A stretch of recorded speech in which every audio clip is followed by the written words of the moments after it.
America के करीबी सहयोगियों का जब भी जिक्र आता है तो आमतौर पर हम अपने दायरे को बस Canada, Israel, England, Japan, Europe और मध्य पूर्व के देशों तक ही सीमित कर लेते हैं।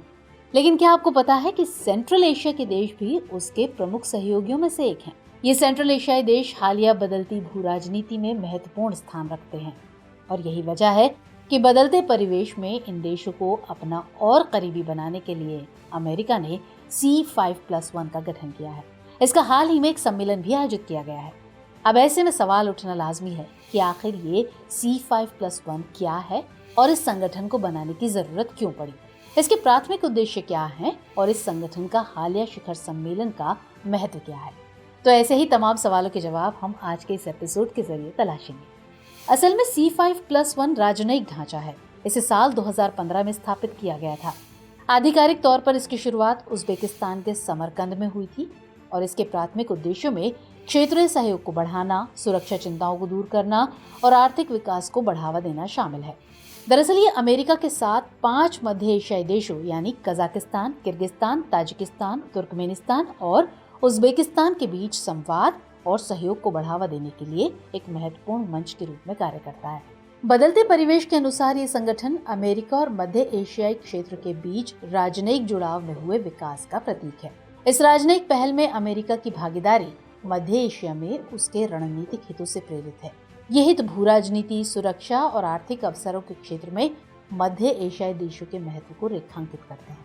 दरअसल मध्य एशिया सभ्यताओं, संस्कृतियों से समृद्ध और रेशम मार्ग जैसे रणनीतिक हितों के चौराहे पर स्थित है। अब यहाँ गौर करने वाली बात है वो ये कि मध्य एशिया के साथ अमेरिका के संबंध को राजनीतिक वैज्ञानिक एडवर्ड शट्स द्वारा दूर से आधिपत्य करने के प्रयास के रूप में वर्णित किया गया है।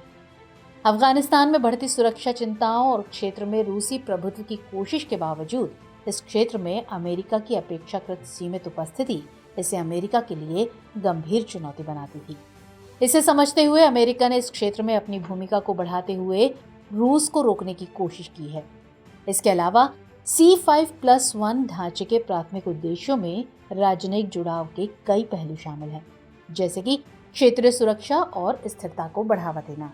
मध्य एशिया की रणनीतिक स्थिति को देखते हुए आतंकवाद, उग्रवाद और अंतर्राष्ट्रीय अपराध के खतरे सहित आम सुरक्षा चुनौतियों का समाधान करने के लिए ये महत्वपूर्ण है। इसका दूसरा मकसद है आर्थिक विकास। इसमें मध्य एशिया में प्रचुर संसाधन का उपयोग करते हुए आर्थिक सहयोग और ऊर्जा साझेदारी को बढ़ावा देना प्रमुख है। वहीं क्षेत्रीय कनेक्टिविटी में सुधार C5+1 लक्ष्यों का मुख्य केंद्र है। इसमें पूरे मध्य एशिया में परिवहन, बुनियादी ढांचे और ऊर्जा नेटवर्क को बढ़ाने के प्रयास शामिल हैं। इन परियोजनाओं में व्यापार और आर्थिक एकीकरण को बढ़ावा देने की क्षमता है, जिससे मध्य एशियाई देशों और अमेरिका दोनों को लाभ होगा। वहीं इसका चौथा मकसद व्यापार संबंधों को मजबूत करना है, ताकि आर्थिक विकास इन देशों के रिश्तों को चलाने में एक महत्वपूर्ण चालक की भूमिका निभाए। संगठन का अगला मकसद लोगों से लोगों के बीच आदान प्रदान को बढ़ावा देते हुए सांस्कृतिक सहयोग को बढ़ावा देना है। ये इलाका यूरोप और एशिया के बीच एक पुल के रूप में भी कार्य करता है। साथ ही इसकी सीमाएं अफगानिस्तान, चीन और रूस से लगती हैं। जहां एक तरफ अफगानिस्तान में शांति स्थापित करना अमेरिका की भू राजनीतिक रणनीति के लिए जरूरी है, वहीं इन क्षेत्रों में रूस के प्रभाव को घटाना भी अमेरिका का प्राथमिक लक्ष्य है। इन क्षेत्रों के प्रचुर संसाधनों से चीन की पहुंच को रोकना भी अमेरिकी लक्ष्यों में से एक है। दरअसल कजाकिस्तान, उज्बेकिस्तान और तुर्कमेनिस्तान में तेल, गैस और कोयले के महत्वपूर्ण भंडार हैं, तो वहीं ताजिकिस्तान और किर्गिस्तान अविकसित जल विद्युत क्षमता से समृद्ध हैं। तो ऐसे प्राकृतिक संसाधन इस क्षेत्र को अमेरिका के लिए और ज्यादा महत्वपूर्ण बनाते हैं और अपने इन्हीं उद्देश्यों को हासिल करने के लिए अमेरिका मध्य एशियाई देशों से जुड़ रहा है। इस सब के अलावा अमेरिका मध्य एशियाई प्रवासी समुदायों का घर भी है। इनमें उज्बेक, कजाक और तुर्कमेनिस्तान के लोग भी शामिल हैं। ये समुदाय अमेरिका की सांस्कृतिक विविधता में योगदान करते हैं और अपनी परंपराओं, संगीत और व्यंजनों को साझा करते हुए अंतर सांस्कृतिक आदान प्रदान की सुविधा प्रदान करते हैं।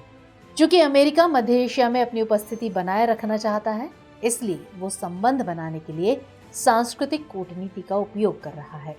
वहीं मध्य एशिया को साझा सुरक्षा चुनौतियों का सामना करना पड़ता है। इसमें आतंकवाद, उग्रवाद और अंतर्राष्ट्रीय अपराध के खतरे शामिल हैं। ऐसे में अमेरिका सुरक्षा और आतंकवाद विरोध में अपनी विशेषज्ञता के कारण इन मुद्दों के समाधान के लिए ज्ञान साझा करने और रणनीतियों पर सहयोग करने में महत्वपूर्ण भूमिका निभा सकता है। मध्य एशिया की रणनीतिक स्थिति इसे अफगानिस्तान और मध्य पूर्व जैसे संघर्ष क्षेत्रों के बीच आने वाले चरमपंथियों के लिए एक संभावित गलियारा बनाती है और अमेरिका उन्हें इस मार्ग का उपयोग करने से रोकने के लिए उत्सुक है। इसके अलावा मध्य एशिया नशीले पदार्थों, खास तौर से अफगानिस्तान से आने वाली अफीम और हेरोइन के लिए एक महत्वपूर्ण पारगमन क्षेत्र है, जो अक्सर आतंकवादी संगठनों को वित्त पोषित करता है। मध्य एशियाई देशों के साथ अपने सहयोग के माध्यम से अमेरिका कट्टरपंथ का मुकाबला करने, उग्रवाद से निपटने और इन सुरक्षा खतरों से उत्पन्न चुनौतियों का समाधान करने के लिए मिलकर काम कर सकता है। चलिए अब हम हालिया घटनाक्रम पर आते हैं। दरअसल 19 सितंबर 2023 को अमेरिका, कजाकिस्तान गणराज्य, किर्गिज गणराज्य, ताजिकिस्तान गणराज्य, तुर्कमेनिस्तान और उज्बेकिस्तान गणराज्य के राष्ट्रपतियों ने पहले C5+1 राष्ट्रपति शिखर सम्मेलन के अवसर पर मुलाकात की थी। इस सम्मेलन को न्यूयॉर्क शहर में संयुक्त राष्ट्र महासभा के 78वें सत्र के दौरान आयोजित किया गया था। इस मौके ने मध्य एशिया अमेरिका के संबंधों में एक महत्वपूर्ण मोड़ ला दिया है, क्योंकि इससे पहले कभी भी C5+1 में राष्ट्रपतियों ने सम्मेलन का आयोजन नहीं किया था। इसमें सम्मेलन के दौरान आर्थिक सहयोग केंद्र में रहा। राष्ट्रपति जो बाइडेन ने अमेरिकी कंपनियों के साथ व्यापार को सुविधाजनक बनाने और मध्य एशिया में निजी क्षेत्र के निवेश को बढ़ावा देने के महत्व पर जोर दिया। वास्तव में निजी क्षेत्र ने पहले ही 2020 तक इस क्षेत्र में वाणिज्यिक उद्यमों में $31 बिलियन से अधिक का निवेश किया था। मध्य एशिया में और अधिक निवेश की भूख बढ़ी है, जो विदेशी निवेश परियोजनाओं के लिए क्षेत्र के दबाव के साथ संरेखित है। इससे आर्थिक कनेक्टिविटी मध्य एशिया का केंद्र बिंदु बन गई है। इसके अलावा C5+1 सम्मेलन में क्रिटिकल मिनरल्स डायलॉग का प्रस्ताव भी शामिल था। इसमें कहा गया है कि ये वार्ता क्रोमियम, तांबा और लिथियम जैसे स्वच्छ ऊर्जा प्रौद्योगिकी के निर्माण के लिए आवश्यक महत्वपूर्ण खनिजों पर केंद्रित होगी। इससे महत्वपूर्ण खनिजों के लिए चीनी स्रोतों पर निर्भरता कम करने की अमेरिका की इच्छा पूरी होगी। C5+1 ढांचे के भीतर प्रस्तावित क्रिटिकल मिनरल्स डायलॉग सहयोग के लिए एक आशाजनक अवसर का प्रतिनिधित्व करता है। फिर भी ये चर्चा के चरण में ही बना हुआ है, जबकि इस क्षेत्र में चीन के निहित स्वार्थ के कारण अमेरिका को संभावित राजनीतिक चुनौतियां मिल रही हैं। टकराव इस क्षेत्र की महत्वपूर्ण भूमिका को रेखांकित करते हैं। चीन और रूस के बीच एक पुल के रूप में मध्य एशिया की स्थिति इसके महत्व को और उजागर करती है। ऐसे में अमेरिका के लिए इनसे जुड़ना और महत्वपूर्ण हो जाता है। असल में अमेरिका समझ गया है कि जैसे जैसे वैश्विक गतिशीलता विकसित हो रही है, मध्य एशिया अमेरिकी विदेश नीति के लिए एक महत्वपूर्ण धुरी बन चुका है। ऐसे में C5+1 ढांचा दुनिया के इस गतिशील और भू राजनीतिक रूप से महत्वपूर्ण हिस्से में अमेरिकी हितों को आगे बढ़ाने में एक अहम साधन है।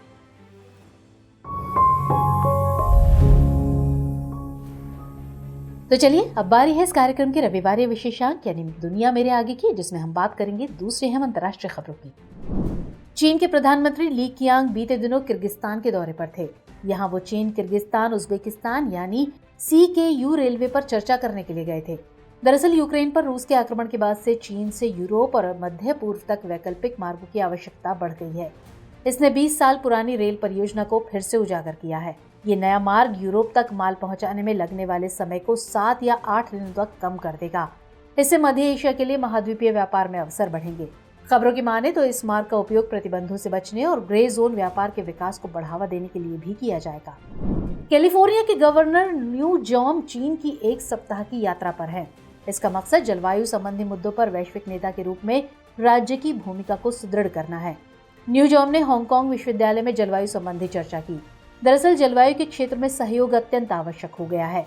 ऐसे में दोनों देश अगले संयुक्त राष्ट्र जलवायु परिवर्तन सम्मेलन के लिए पूरी तरह से सक्रिय हो गए हैं। इस साल 30 नवंबर को दुबई में जलवायु परिवर्तन सम्मेलन शुरू होगा।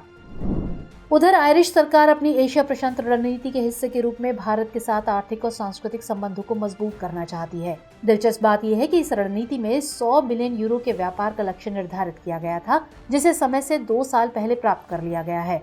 रणनीति के तहत मुंबई में एक नए महावाणिज्य दूतावास का निर्माण भी किया जा रहा है।